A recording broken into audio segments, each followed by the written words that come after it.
Alors, la dernière fois, on avait médité sur Melchizedek, sur la Hakeda, c'est-à-dire la ligature d'Isaac. On avait noté ensemble que c'était des manifestations du Christ, du Messie, et je vous disais que ça avait une relation avec le son du chauffard.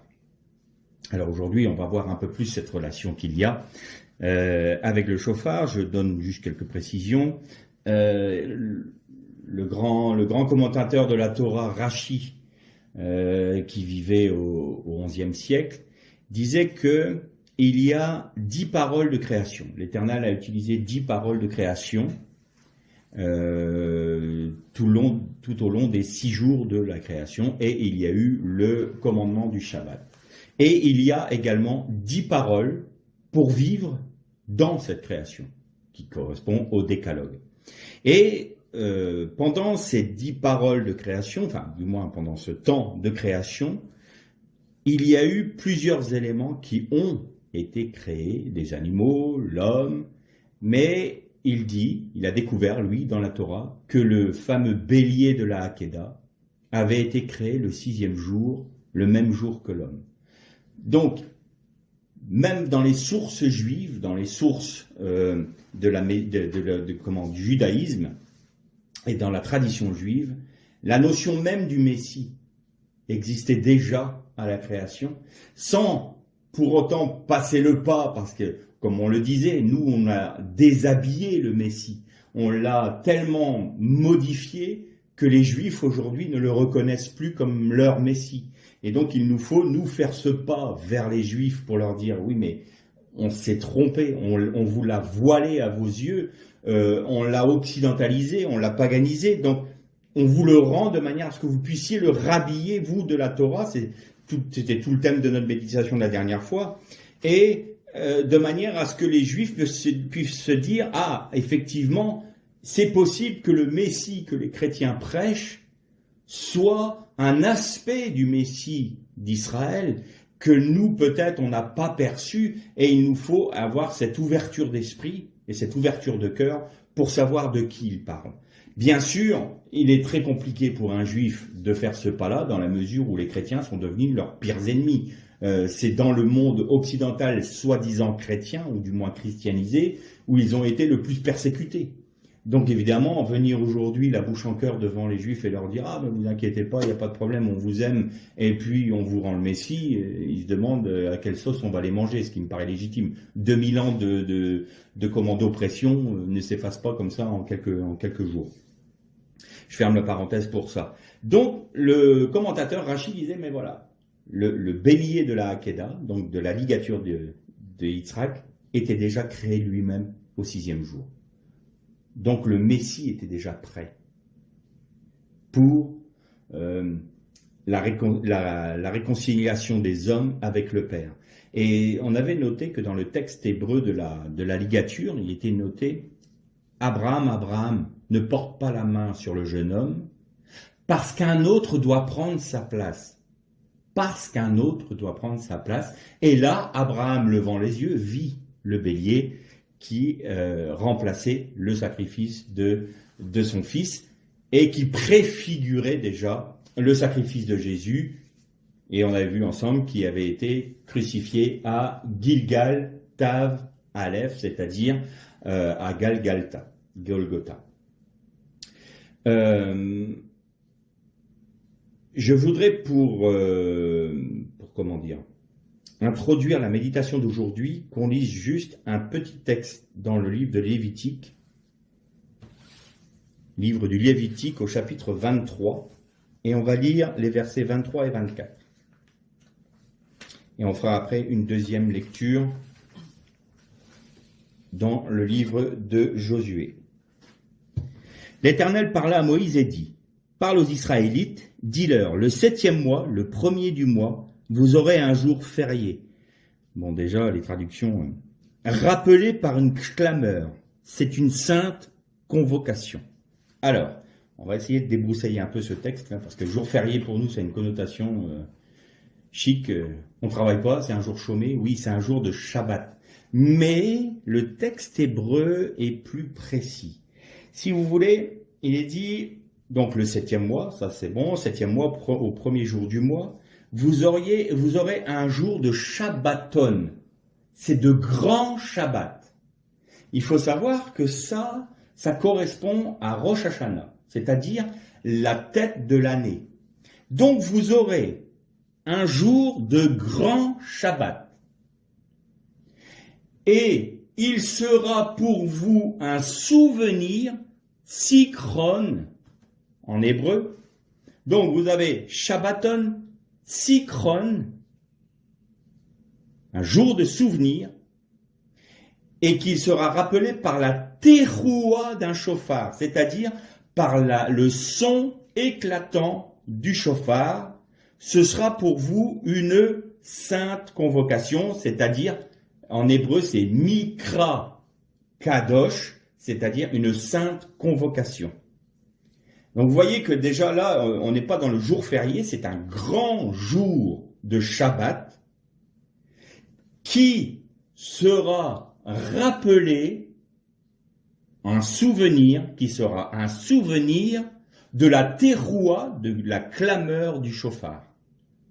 Et ce sera pour vous une Mikra Kodesh, c'est-à-dire une sainte convocation. Qu'est-ce qu'on peut tirer comme enseignement de ce texte? Déjà, c'est le premier jour de l'année pour les Hébreux. Et donc, il y a le son du chauffard qui retentit. Et avant de poursuivre, je voudrais vous rappeler que dans le livre de la Genèse, donc dans Bereshit, il y a un moment, le premier mot où que Dieu prononce, parce que Dieu créa les cieux et la terre, mais on n'entend pas l'ordre de créer les cieux et la terre. C'est Bereshit bara Elohim et Hashamayim ve'et haaretz, c'est-à-dire au commencement Dieu créa les cieux et la terre. Voici, la terre était informée vide, ce n'était que le tohu vavohu. Bon, vous connaissez ce texte-là. Et ensuite, il y a la première parole, c'est Vaïkra.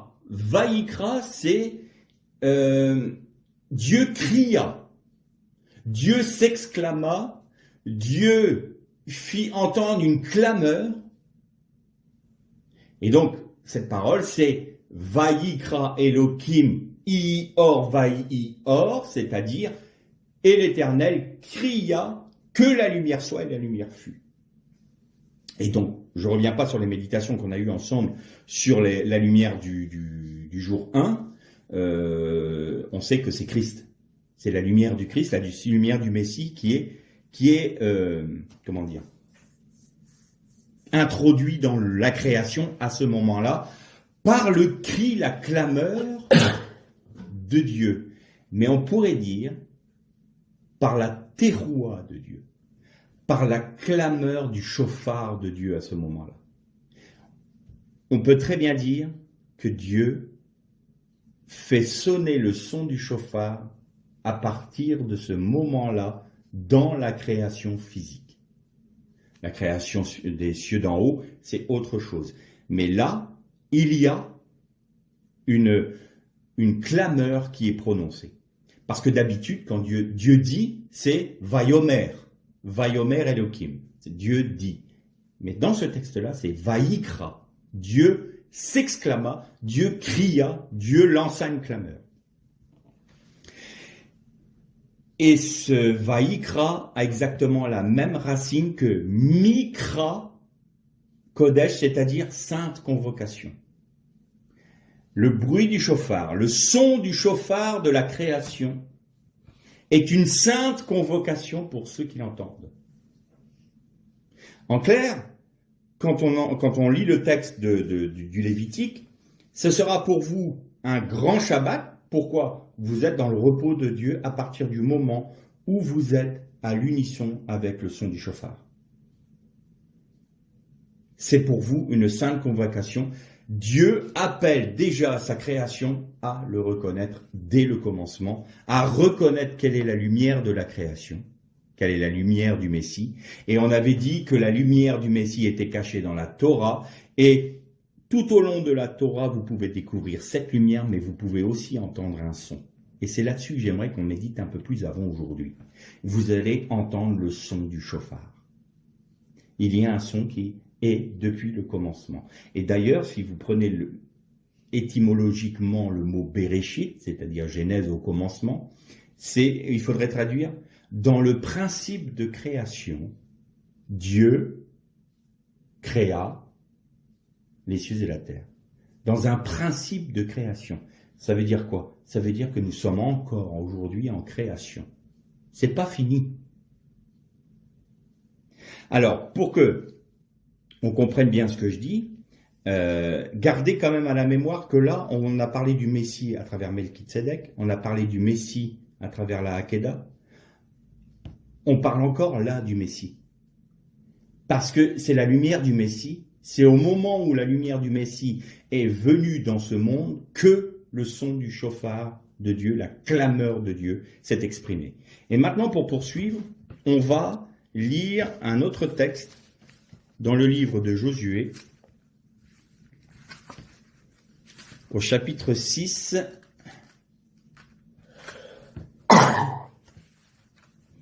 et on va commencer au verset 2.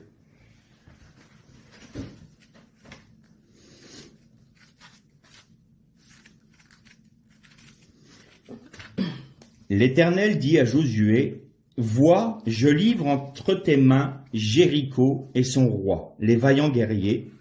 Vous ferez le tour de la ville, tous les hommes de guerre. Vous tournerez autour de la ville une fois.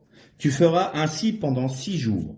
7 sacrificateurs porteront 7 corps de bélier, donc de chauffard, devant l'arche. Le 7e jour, vous ferez 7 fois le tour de la ville et les sacrificateurs sonneront du chauffard. Quand on fera retentir la corne de bélier, quand vous entendrez le son du corps, tout le peuple poussera une grande clameur. Alors le rempart de la ville s'écroulera sur lui-même, et le peuple montera chacun devant soi. Josué, fils de Nun, appela les sacrificateurs et leur dit, portez l'arche de l'Alliance, et que 7 sacrificateurs portent 7 corps de bélier devant l'arche de l'Éternel. Puis dit au peuple, passez, faites le tour de la ville, et que l'avant-garde passe devant l'arche de l'Éternel. Il en fut comme Josué l'avait dit au peuple. Les sacrificateurs qui portaient les 7 corps de bélier devant l'Éternel passèrent et sonnèrent du corps. L'arche d'alliance de l'Éternel les suivait. L'avant-garde marchait devant les sacrificateurs qui sonnaient du corps, et l'arrière-garde suivait l'arche. On marchait au son du corps. Josué avait donné cet ordre au peuple. Vous ne crierez pas.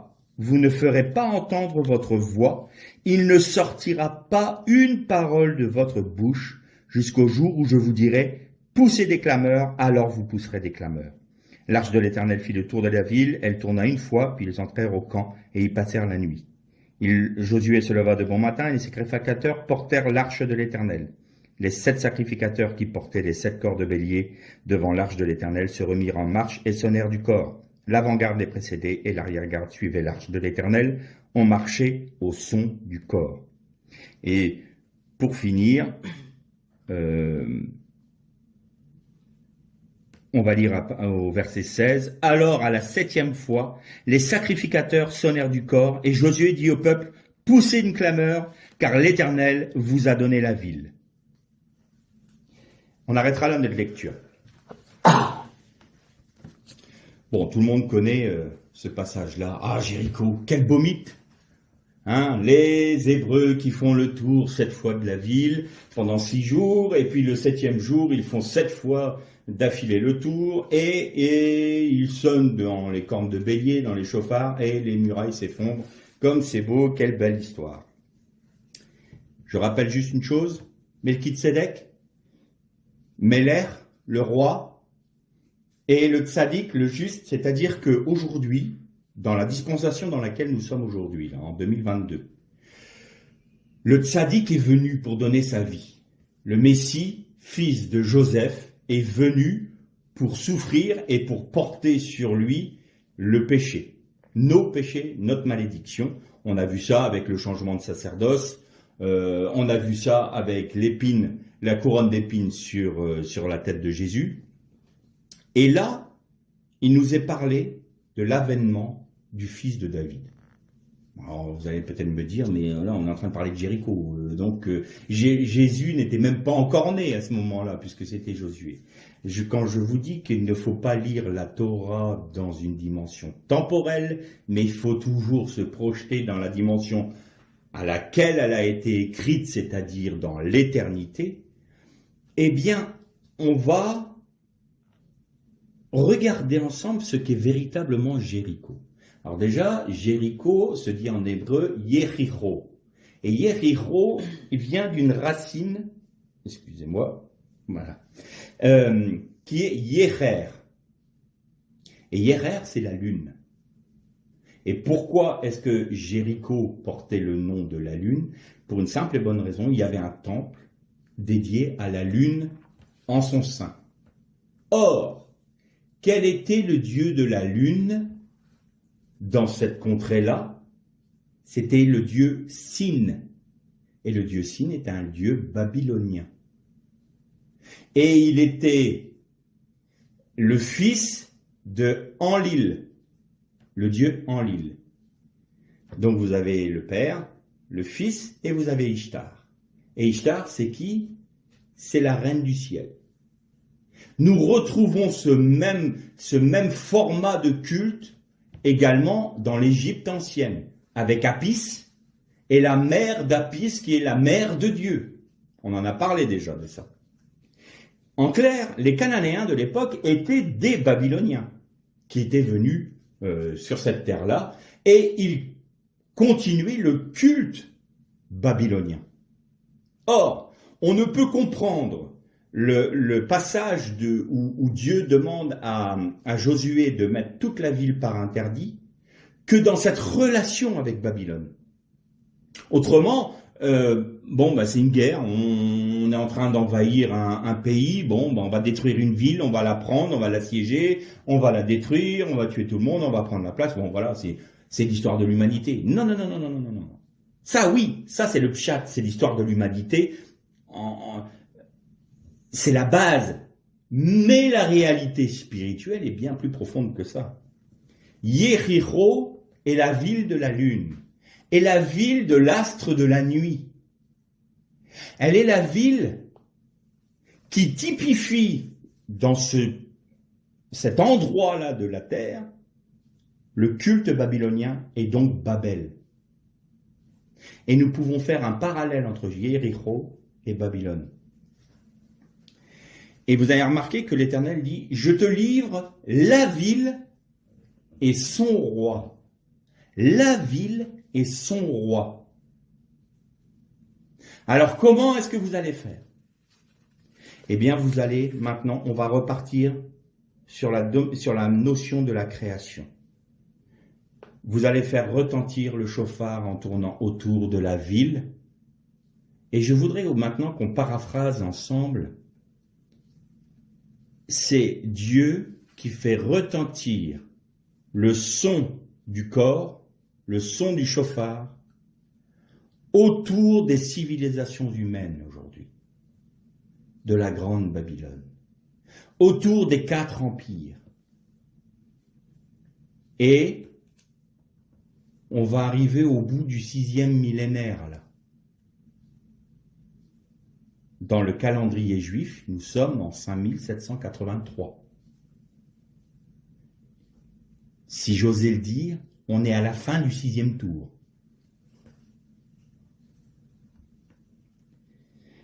Donc, le son du chauffard pendant toute la création a retenti. Toute la création, il retentit. Depuis l'origine de l'humanité, tout comme les Hébreux faisaient le tour de Jéricho, depuis le début de l'humanité, le son du chauffard tourne autour des civilisations que les hommes ont mis en place. Et vous avez remarqué que le peuple de Dieu marchait comment? Au son du chauffard. Il marchait au son du chauffard. Et le chauffard, il annonce quoi? Il annonce l'Éternel est Dieu. L'Éternel est le Créateur. L'Éternel envoie son Messie. Et qu'est-ce que disait Jésus? Au son d'une trompette, l'époux revient. Le chauffard retentit en disant, l'époux revient. Le Mashiach ben David arrive pour prendre son règne. C'est le son du chauffard qui continue à retentir. Il sera pour vous un souvenir, le souvenir de la teroua, c'est-à-dire du son éclatant du chauffard. Et ce qui est impressionnant, c'est que Josué donne un ordre au peuple de Dieu. Vous ne direz pas une parole, vous ne ferez pas un bruit, pas un mot ne doit sortir de votre bouche. Ça, j'ai trouvé très intéressant, parce que c'est comme si le Seigneur nous disait, faites silence maintenant, devant l'Éternel. Parce que l'œuvre qui est en train de s'accomplir à Yéricho n'est pas une œuvre humaine. Faites silence devant la vision de Babylone la Grande qui est en train de finir de s'édifier. Faites silence. Ne vous alarmez pas. Ne portez pas sur elle un regard effrayé. Pourquoi ? Parce que j'ai promis à Yehoshua de lui livrer la ville. C'est Yehoshua. Juste une petite digression. Vous savez qu'il ne s'appelait pas Josué tout le temps ? Josué, que l'on connaît tous de Josué, là, il ne s'appelait pas Josué. Il s'appelait Noua, ou Néa plutôt. Et dans le livre des Nombres, chapitre 13, je crois, il y a juste une petite insert qui dit « Et Moïse nomma Ouéa du nom de Yehoshua ». Au moment où il prend l'autorité sur son peuple, le peuple d'Israël, il devient Yehoshua, Dieu sauve. Et c'est Yehoshua à qui l'Éternel dit, je te livre, Yéricho, et son roi. En d'autres termes, l'Éternel dit à Jésus, à Yeshua, je t'ai livré l'Antichrist et son empire, Babylone la Grande et l'homme impie. Et je te le livre parce que c'est toi qui vas régner. Et donc vous devez faire le tour de la ville en poussant la teroua du chauffard, en sonnant la teroua du chauffard. Vous le faites une fois, qui correspond à un millénaire. Et vous le faites une deuxième fois, deuxième millénaire. Et vous le faites une troisième fois, troisième millénaire, et ainsi de suite. Le septième jour, c'est le jour du Shabbaton, grand Shabbat. La Géoula chez les Hébreux, chez les Juifs, la grande délivrance. Pourquoi ? Vous avez noté une chose ? Livre de l'Apocalypse, chapitre 11, je ne sais plus quel verset, il sonne la 7e trompette, l'ange. La 7e trompette, le 7e chauffard. Et une fois que l'ange a sonné le 7e chauffard, qu'est-ce qu'il dit, l'ange, avec Jean ? Voici, le royaume a été donné au Fils de Dieu. Ça y est, c'est le règne du Christ. Et son règne n'aura jamais de fin. Au son de la 7e trompette. 7e jour, vous faites 7 fois le tour. Et quand vous aurez fait 7 fois le tour, quand vous entendrez le dernier son du chauffard, et vous savez qu'on ne sonne pas n'importe comment le chauffard à Rosh Hashanah. D'abord, vous avez un son qui fait un peu genre tut-tut, et après vous avez un tut-tut, et un tut-tut, et ça se termine par un tout. Voilà. Ça, c'est la façon dont on sonne le chauffard. Pourquoi ? Parce que les bruits saccadés font penser aux pleurs des Israélites qui ont souffert dans cette génération. Le premier son, c'est « Attention, prêtez l'oreille, je dois vous parler ». Et on termine par un long son, une longue teroua. Pourquoi ? Parce que là, ça y est, c'est fini. Et là, dans ce texte-là, Josué dit au peuple, quand vous entendrez le corps dans un long son, vous lancerez une clameur et la ville s'écroulera. Qu'est-ce qu'on doit comprendre ? Que doit faire le peuple de Dieu ? Que devons-nous faire nous-mêmes ? Nous devons découvrir dans la Torah la lumière du jour 1 qui y est cachée, les secrets de l'Éternel, rentrer dans la pensée de la Torah, se nourrir de la Torah, de la parole de Dieu, afin que nous recevions la révélation de la lumière qui est Christ. Et en faisant cela, lorsqu'on se nourrit de la Torah, tout d'un coup on change de dimension. On voit le monde qui nous entoure sous un autre aspect, dans une autre dimension. Et c'est comme si l'Éternel nous disait, t'inquiète pas, regarde ce que je fais, regarde ma main. Et nous sommes capables de discerner la main de Dieu dans la génération où nous sommes. Nous avons une perception plus juste de l'époque dans laquelle nous sommes et du monde et des civilisations humaines, et de voir le fil conducteur de la main de Dieu dans toutes ces civilisations-là. Eh bien, la main de Dieu que l'on voit, c'est le chauffard qui résonne.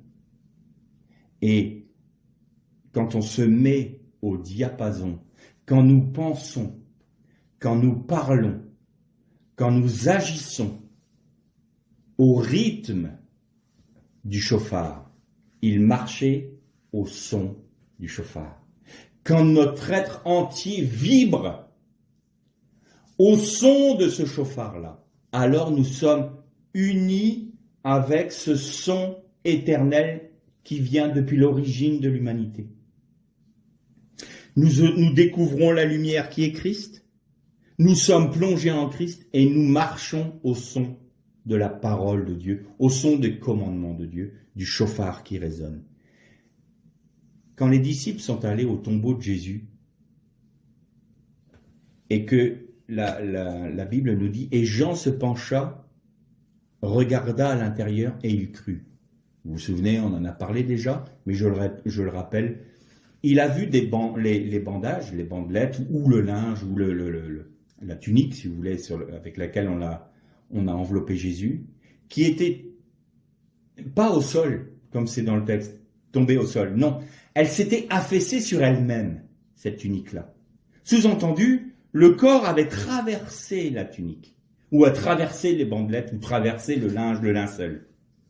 Et donc, il s'était affaissé en gardant la forme. Il s'était affaissé.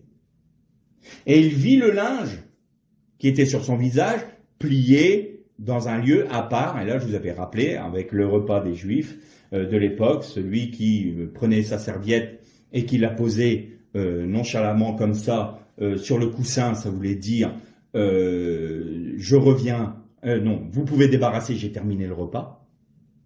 Et s'il la pliait et qu'il la remettait proprement sur le coussin, cela voulait dire ne débarrassez pas, je reviens bientôt.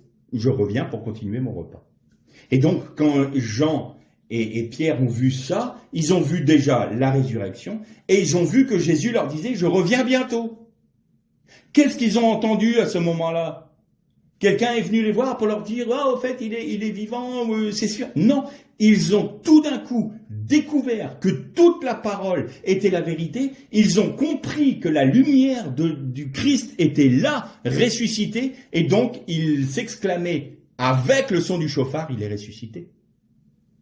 Il est ressuscité. » Ils ont marché, ils ont réfléchi, ils ont parlé à l'unisson avec la terroir du chauffard, avec le son du chauffard, qui retentit depuis Vaïkra Elohim I Or Vaï Or. Et l'Éternel s'écria que la lumière soit, la lumière fut.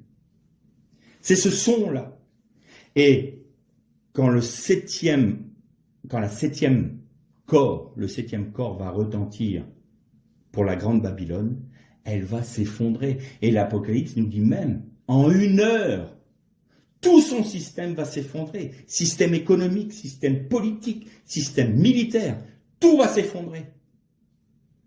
Et c'est Christ, le Mashiach ben David, qui va prendre l'autorité et il fera paître les nations avec un sceptre de fer. C'est autant aujourd'hui nous sommes sur un temps de grâce où le Seigneur nous laisse le choix, mais là, pour le septénaire, c'est-à-dire pour le Shabbat de l'Éternel, le Shabbaton, le règne du Christ de 1000 ans, le millénium, appelez-le comme vous le voulez, pendant le règne du Christ, les nations n'auront pas d'autre choix que de suivre les commandements de l'Éternel.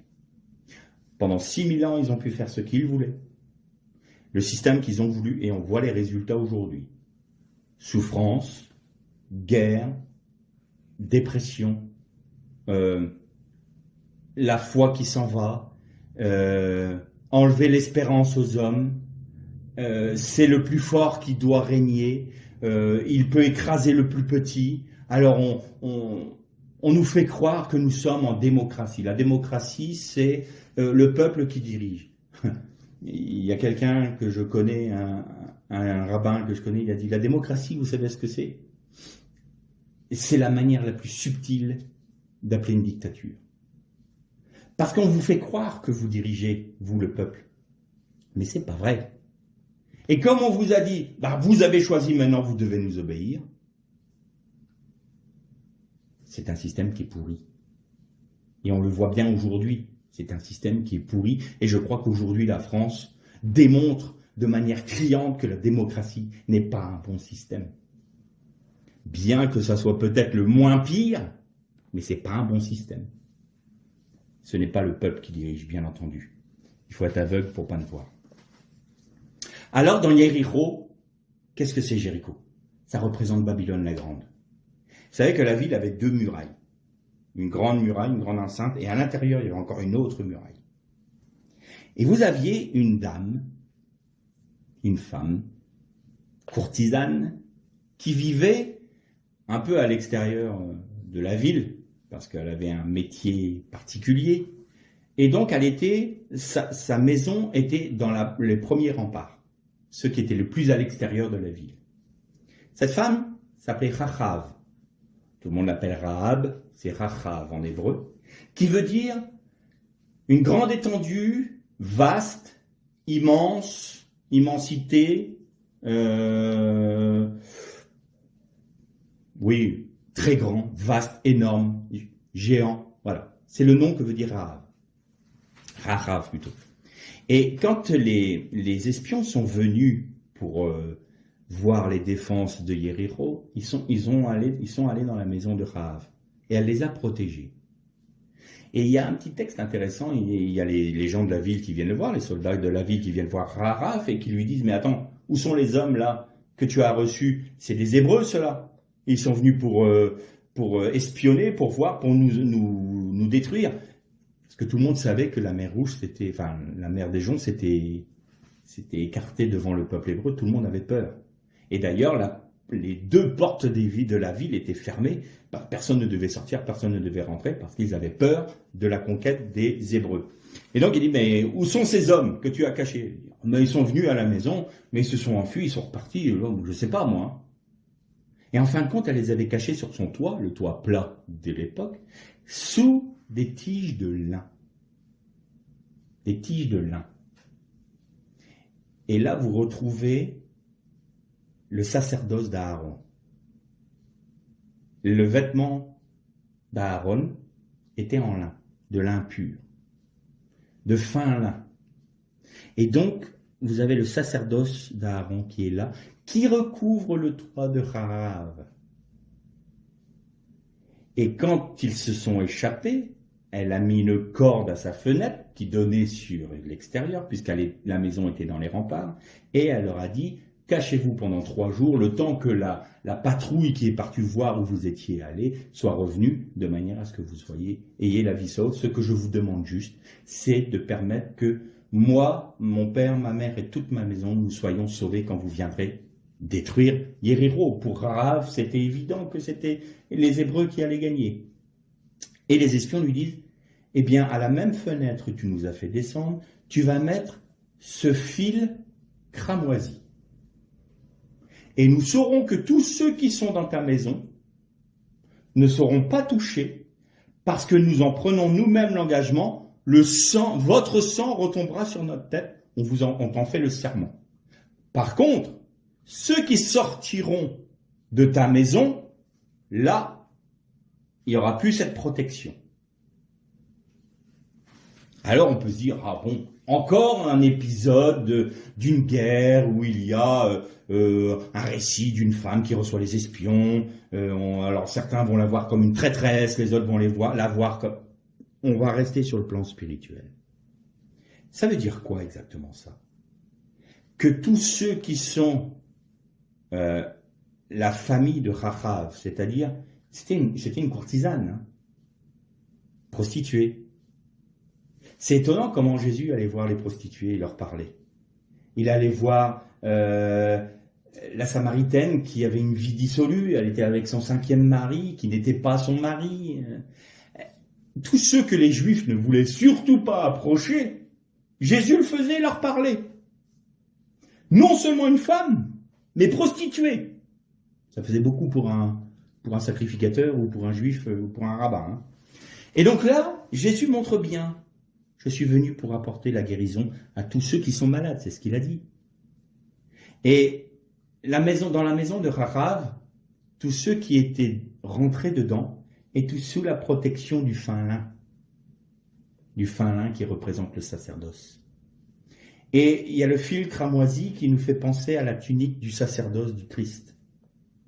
Vous serez sauvés, non seulement parce que vous avez accepté le sacerdoce d'Aaron, c'est-à-dire nous les Hébreux, nous les Juifs, vous nous avez acceptés et vous nous avez protégés de quoi? De la mort. En d'autres termes, on pourrait dire aujourd'hui, ceux qui reconnaissent le peuple de Dieu comme étant le peuple de Dieu.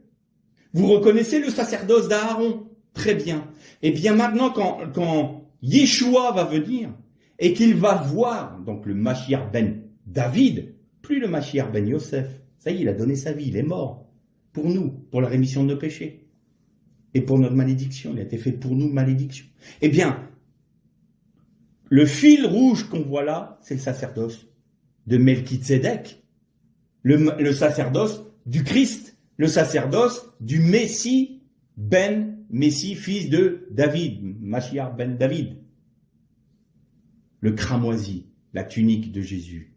Le cramoisi, si ton péché est comme le cramoisi, il sera blanc comme la neige. Le cramoisi, c'est toujours la couleur qui montre le sang.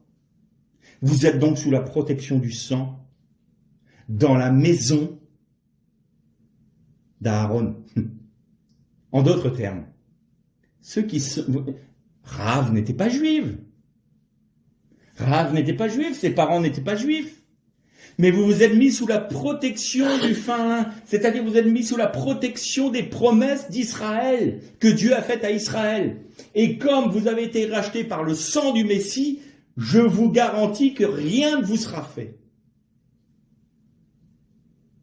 Mais il faut une chose, sortez du milieu d'elle, mon peuple, sortez de Yéricho pour rentrer dans la maison d'Israël, pour rentrer dans la maison de Rachav. Et Rachav, vous savez tous que c'est l'ancêtre de Jésus, humainement. C'est l'arrière-grand-mère de Jésus, parce que c'était l'arrière-grand-mère du roi David. Une prostituée cananéenne. Mais comment est-ce possible, Seigneur? Qu'est-ce que tu fais? Comment est-ce possible qu'un Français, en 2022, puisse dire « Je suis racheté par le sang du Christ et rattaché aux promesses d'Israël » alors que je suis pas juif, je suis pas hébreu, je mérite pas, mais je le suis par la grâce de Dieu, parce que Dieu est compassion, parce que Dieu est miséricorde, parce que Dieu veut faire grâce à tous. Mais si nous ne voulons pas rentrer dans la maison de Rahav, alors effectivement, nous sommes en danger. Nous sommes en danger d'être détruits avec la grande Babylone.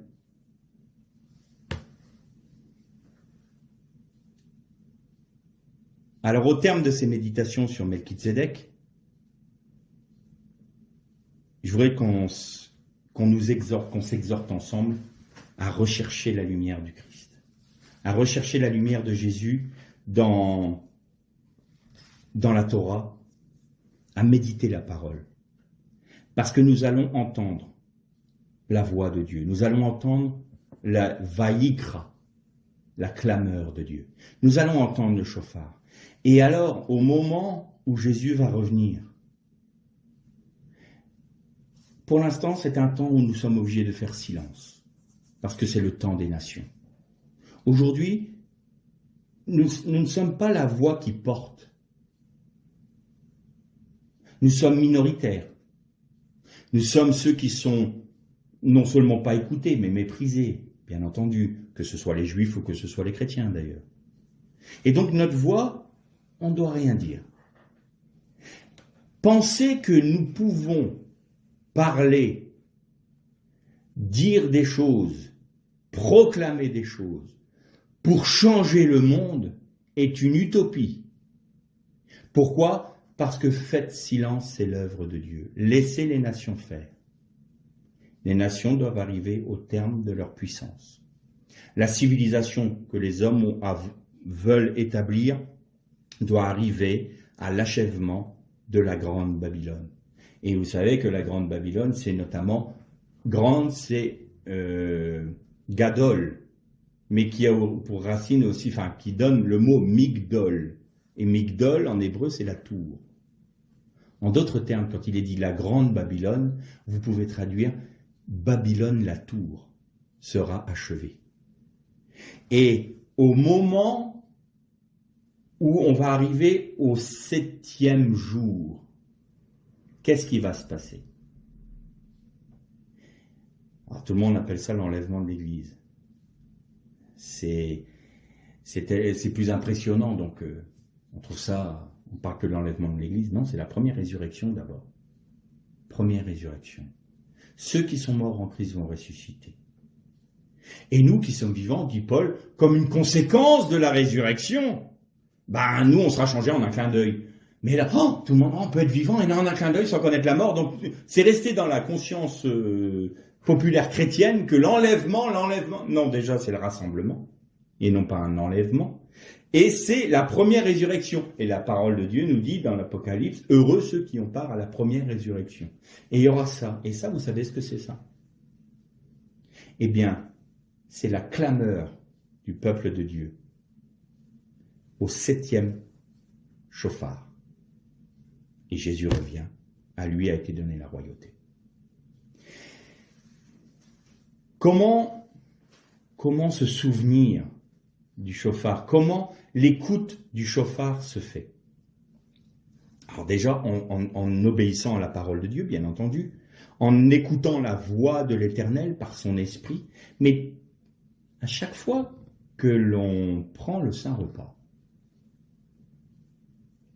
Pourquoi est-ce qu'à chaque fois qu'on prend le Saint Repas, c'est une façon de se mettre au diapason avec le son du corps, du chauffard? Vous avez noté, la dernière fois, j'avais dit, Melchitsédek avait apporté quoi? Le vin et le pain. Et Jésus, il rompit le pain, il prit la coupe, et dit, faites ceci en mémoire de moi. Car toutes les fois que vous en boirez et que vous mangerez du pain, vous annoncez la mort du Seigneur jusqu'à ce qu'il vienne. En d'autres termes, nous sommes dans le Tsikron. Tsikron, c'est le souvenir. Faites ceci en mémoire de moi. Et Melchitsédek, qui est l'image, une typologie du Christ, apportait le pain et le vin, parce qu'à chaque fois que vous mangez le pain, que vous buvez le vin, vous annoncez la mort du Seigneur. Alors là, avec Abraham, il annonçait la mort à venir du Seigneur jusqu'à ce qu'il revienne encore plus loin. Mais nous, aujourd'hui, 2000 ans après la mort du Christ sur la croix, nous annonçons la mort qui est déjà faite jusqu'à ce qu'il revienne établir son royaume. Et donc ça, c'est quoi? Ça, c'est le son du chauffard. C'est le son du chauffard qui pousse sa terroie, sa clameur depuis l'origine, en passant par Melchitsédek, en passant par la Hakeda, en passant par Yéricho, en passant par le Golgotha, en passant par la vie de l'Église, en passant par les civilisations humaines, jusqu'au moment où Christ va venir régner. Et là, ce sera un règne de 1000 ans, où le nourrisson pourra mettre la main dans le nid de l'aspi sans crainte de se faire mordre. L'agneau mangera avec le lion. La paix sera sur la terre. Les armes seront changées en instruments de culture. Ça sera fini les guerres. J'ai envie de vous dire, en petite parenthèse, vous inquiétez pas de la guerre atomique. Inquiétez pas. Le Seigneur va venir régner. N'inquiétez pas. Toutes ces armes-là, un jour, seront disparues. Parce que Christ régnera. Et nous, le peuple, aujourd'hui, nous devons faire silence devant l'Éternel. Taisons-nous devant lui. Discernons sa pensée. Cherchons qui il est dans la parole. Discernons son œuvre. Voyons, reconnaissons sa main. Et reconnaître sa main dans toutes nos voies, c'est reconnaître le son du chauffard qui est en train de faire son œuvre. Dieu est aux commandes de toutes choses. Il dirige toutes choses. On a le sentiment qu'aujourd'hui, le christianisme va s'effondrer, que Dieu a quitté la terre et qu'il n'y a plus rien. Ce n'est pas vrai. Dieu est aux commandes de toutes choses. Ce que Poutine décide, ce que Macron décide, ce que Biden décide, tout ça, rien n'est fait sans que Dieu ne limite ou ne permette. Il n'y a rien qu'il ne puisse faire sans que Dieu l'autorise. Alors nous qui sommes enfants de Dieu, qui sommes au bénéfice de ce fil rouge qui pendait, ce fil cramoisi qui pendait dans la maison de Rahab, eh bien restons dans la maison de Rahab. Je fais une petite parenthèse intéressante. Ils ont fait 7 fois le tour de la ville et il y a eu le son au long du chauffard et les murailles s'effondrèrent. Vous avez noté que la maison de Rahab était dans la muraille. C'est la seule qui est restée debout. Il n'y a pas de crainte à avoir. Je répète, il n'y a pas de... Même si tout s'effondre autour de nous, si notre civilisation a l'air de s'effondrer. Mais c'est normal, ça. C'est les hommes qui ont bâti ça. Ça ne tiendra pas. Un jour, je voyais un archéologue. Il était en train de faire des fouilles dans la vallée des rois. Et vous savez la différence qu'il y a entre des briques et des pierres, c'est-à-dire que les pierres sont pérennes, elles durent longtemps. La brique, par essence, se délite et se détruit. Et c'est pour ça que Babel a été faite avec des briques. Et quand Pharaon donnait des ordres aux Hébreux, c'était faites des briques. En clair, vous êtes obligés de faire un système humain. Même si vous êtes le peuple du Dieu, on vous oblige à faire le système humain. À faire notre tour à nous. Vous savez qu'il y a une ville qui s'appelait Migdal. Migdal, en Égypte. Migdal, c'est la tour. C'est Babel. Tout ça, c'est Babel. Et donc, parfois, on nous oblige à faire des briques. Et on peut se dire, ah oui, mais moi, je ne veux pas faire de briques. Oui, mais c'est comme ça. Faites silence devant l'Éternel. Reconnaissez sa main. Et donc, cet archéologue-là, il faisait des recherches et puis il arrive dans un puits, ce qu'on appelle les puits de tombeaux. Et ces puits-là, quand on arrive au fond, il y a plusieurs galeries et là, vous tombez sur des chambres funéraires où il y a des sarcophages qui sont là, donc il en sortait. Puis il était surpris du peu de sarcophages qu'il trouvait dans ce puits-là. Il dit, le puits est important. Il a fallu se fatiguer quand même à creuser ce puits-là pour mettre 2 ou 3 sarcophages. Ça me paraît un peu bizarre. Et puis, il ne trouvait pas de galerie, il n'y avait rien. Et à un moment, il dit, je vais scanner les parois du puits. Et il scanne, et tout d'un coup, qu'est-ce qu'on réalise? Le scanner lui révèle qu'il y a des cavités derrière le mur. Il regarde le mur, mais il dit, mais c'est de la pierre. C'est pas possible. Alors, il donne un coup de marteau. Et quelle surprise! C'était de la brique. Un mur en brique, qui était enduit et qui donnait toute l'illusion d'un mur en pierre. Vous savez ce que c'est ça? C'est la religion, qui donne toute l'illusion d'une religion pérenne et selon le cœur de Dieu. Elle est compromise avec Babel et avec l'Égypte, mais elle donne l'illusion d'être le temple de Jérusalem. Mais c'est de la brique. Et ça ne tient pas. Il a donné 3 coups de marteau, le mur s'est effondré. La religion, avec un petit R, qui est sur des rites, sur des petites pensées humaines, sans rechercher la pensée de Dieu dans la Torah, sans se préoccuper du son du chauffard, ça ne tiendra jamais, parce que ça, c'est resté en dehors de la maison de Chachav. Alors l'Éternel nous dit une chose à nous tous aujourd'hui, parce que je répète, nous sommes à la fin du 6e tour, 5783. Et l'Éternel dit, sortez de Babel, sortez du milieu d'elle, mon peuple, rentrez dans Chachav, reconnaissez le sacerdoce d'Israël, reconnaissez le peuple d'Israël, reconnaissez que c'est le peuple que j'ai choisi, et mettez-vous au bénéfice d'Israël, parce que les promesses sont à Israël et à personne d'autre. Mais en Jésus-Christ, vous avez la grâce de faire partie du peuple d'Israël. Alors, aujourd'hui, sortez du système religieux qui fait penser que c'est le temple de l'Éternel, alors que ce n'est que des briques qui sont en train de former la tour de Babel. Sortez de ce système-là pour rentrer dans la pensée de Dieu.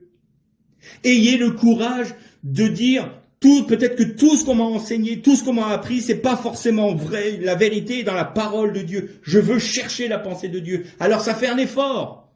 Oui, il faut faire un effort, mais pas un effort physique, mais un effort psychologique, parce qu'il faut se dire, je suis prêt à démolir les monuments de pensée que j'ai depuis peut-être que je suis tout petit, pour me dire, mais ce n'est pas la vérité, ce qui est la vérité, c'est ce qui contient la parole de Dieu. Seigneur, révèle-toi à moi, qui es-tu, toi? Pas ce que j'ai entendu dire de toi, qui es-tu, toi? Et alors je vais sortir d'un système qui me présente une religion clé en main, mais qui est issue de la pensée des hommes, et qui va surtout pas perturber Babylone. Parce que si vous perturbez Babylone vous mord. Alors oui, il y a un choix à faire. Oui, le monde a de la haine pour nous. Quand le monde commence à trop nous aimer, c'est qu'on a un problème. Il avait de la haine pour Jésus. Jésus a dit, le monde a de la haine pour moi, il aura de la haine pour vous. Si le monde nous aime, on a un problème.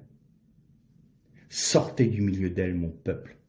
Sortez d'un système religieux qui est issu de la pensée de l'homme. Reconnaissez le peuple de Dieu tel qu'il est. Et alors quand vous prenez le Saint Repas, quand vous prenez la Sainte Seine, vous êtes en train de chanter, vibrer au son de la sainte convocation qui est la teroua du chauffard, c'est-à-dire de la Mikra Kodesh. C'est une sainte convocation. Le repas du Seigneur est une sainte convocation. Et c'est que la lumière soit et la lumière fût. J'entends le son du chauffard. Je me mets au diapason du son du chauffard parce que je veux discerner la lumière de Dieu et je veux marcher au son de la pensée de Dieu. Je veux faire la volonté de Dieu telle qu'il la veut lui. Alors, je suis gardé dans la maison de Rachav. Je n'aurai pas part au jugement de la grande Babylone. Et non seulement ça, mais j'aurai part à la première résurrection. Et celui qui vaincra, nous dit la Bible, régnera avec Christ. Il sera pour moi, les vainqueurs seront pour moi un peuple de sacrificateurs. Ça vous rappelle pas une parole de Dieu, ça? Avant, quand le peuple d'Israël était au Sinaï, avant qu'il y ait le vol d'or, vous êtes pour moi un peuple saint, mis à part. Vous êtes pour moi un peuple de sacrificateurs. C'était tout Israël qui devait être un peuple de sacrificateurs. Et il y a eu le veau d'or. Et donc le sacerdoce a été donné qu'à une seule tribu, Lévi. Les 11 autres ont perdu leur part.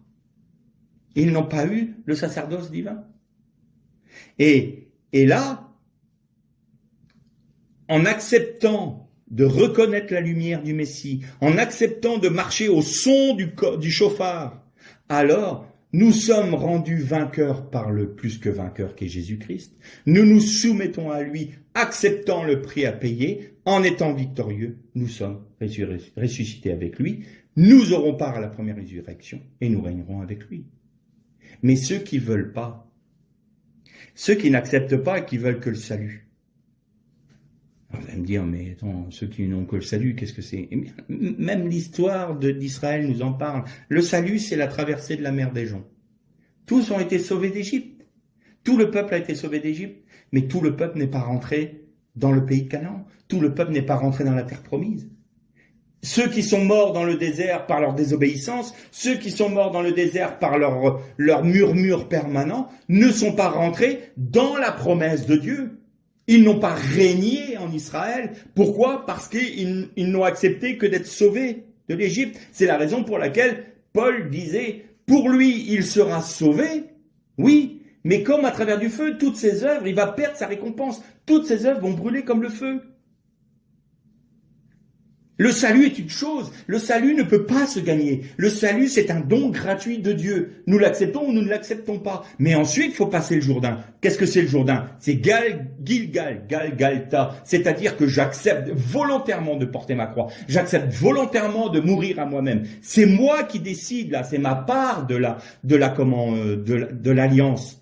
L'alliance que Dieu a faite avec Abraham, c'était les animaux coupés en deux et le feu de l'Éternel passe entre les deux. Mais Abraham a dû accepter la circoncision. Et nous, aujourd'hui, pour accepter la circoncision de cœur, nous devons accepter Gilgal, nous devons accepter la croix, nous devons accepter de mourir à nous-mêmes. En mourant à nous-mêmes, nous sommes plus que vainqueurs en Jésus-Christ. Alors, nous régnerons avec lui. Les autres n'auront pas forcément part à la première résurrection, non? Ils ne régneront pas avec Christ. Seront sauvés, oui, la Bible dit. C'est clair, c'est limpide. Pour lui, il sera sauvé, mais comme à travers du feu, comme à travers l'épreuve. Il va traverser l'épreuve. Sauvé, oui, mais traverser l'épreuve. Et il va se retrouver nu. Toutes ses œuvres, non. Mais moi, j'ai pensé que la religion, c'était ça. J'ai fait mes petits cultes, j'ai fait mes petits moments de prière, j'ai lu ma Bible, mais je comprends pas, mais je t'ai jamais connu, dit Jésus. Est-ce que tu t'es préoccupé de me découvrir dans la Torah? Est-ce que tu t'es préoccupé de chercher ma pensée? Est-ce que tu as voulu discerner le son du chauffard? Excusez-moi. Le son du chauffard. Ben non, mais j'ai prié, mais j'ai prophétisé, mais j'ai même guéri des malades en ton nom. Oui, mais tu m'as pas connu. T'as pas cherché à me connaître. Alors aujourd'hui, je suis désolé, tu peux pas régner avec moi. Tu peux pas régner avec moi. Éloigne-toi de moi, je te connais pas. Mais c'est pas juste, Seigneur. Mais oui, mais pendant tout ce temps de grâce où tu as entendu des serviteurs de Dieu, des frères et des sœurs qui te disaient « Meurs à toi-même, mais non, on peut faire un mélange avec le monde, t'inquiète pas. Oh, puis moi, je préfère être tranquille dans mon petit coin, j'ai pas envie que le monde me fasse des problèmes, que les autorités me persécutent. Non, mais j'ai ma petite foi. Moi, je suis dans mon petit coin tranquille, je suis... Non, rien d'autre. Oui, mais le Seigneur veut que... Non, le Seigneur me demande rien. Déjà, j'ai accepté son sacrifice. C'est déjà beaucoup. Hein. Comme si on faisait un énorme sacrifice en acceptant le cadeau gratuit de Dieu. En Jésus-Christ. On fait rien. On fait juste de dire oui, j'accepte. C'est quand même pas compliqué. Quand on m'offre un cadeau, j'ai pas eu le sentiment d'avoir déboursé de l'argent et j'ai pas eu le sentiment d'avoir non plus, fait un effort pour prendre le cadeau. On me le donne, en plus on me l'apporte, on me le donne dans les mains. Qu'est-ce qu'il faut de plus? Rien. Par contre, après, qu'est-ce qu'on fait, Seigneur? Ce cadeau immense que tu m'as donné. Eh bien, moi, je vais t'aimer en retour. Qu'est-ce que je dois faire? Tu dois perdre ta vie, mon enfant. Accepte de perdre ta vie. C'est ce que je te demande. Parce que là, si tu acceptes ça, tu vas régner avec moi. Tu seras un disciple. Talmudim. Talmud, qui donne étude, étudiant de la Torah. Ça a donné le mot disciple en latin et en grec. Mais ça vient d'un mot hébreu, talmudim, qui a donné Talmud, l'étude de la Torah. Petite parenthèse. Et donc tu seras mon disciple. Si tu te charges chaque jour de ta croix. Parce que si tu te charges chaque jour de ta croix, tu es à Gilgal, marqué par le sceau de l'Éternel. Tu as la marque de l'Éternel sur toi. Et la marque de la bête ne peut pas être sur ton front, ni sur ta main. Tu es protégé. Même si les murailles vont s'effondrer, tu es dans la maison de Rahav. Aucune crainte pour toi. Mais tu as un choix. On a un choix aujourd'hui. Et je répète une dernière fois pour cette méditation, nous sommes à la fin du 6e tour. Et aujourd'hui est un jour de grâce, mais l'Éternel nous dit, sortez du milieu d'elle, mon peuple, je reviens bientôt. Et l'esprit et l'épouse disent, viens. Tout le monde dit, le Seigneur est à la porte. Pourquoi les gens qui ont un peu de discernement peuvent dire, le Seigneur est à la porte? Parce qu'ils perçoivent le son du chauffard. Mais encore faut-il marcher au son du chauffard. Encore faut-il marcher au son du chauffard. Il ne suffit pas d'entendre le chauffard et dire « Ah oui, il y a le chauffard, le Seigneur revient. Bon, qu'est-ce qu'on fait aujourd'hui? Alors l'Église va faire... » Non, Seigneur, tu reviens. Quelle est ta pensée? Que veux-tu que je fasse? Quoi?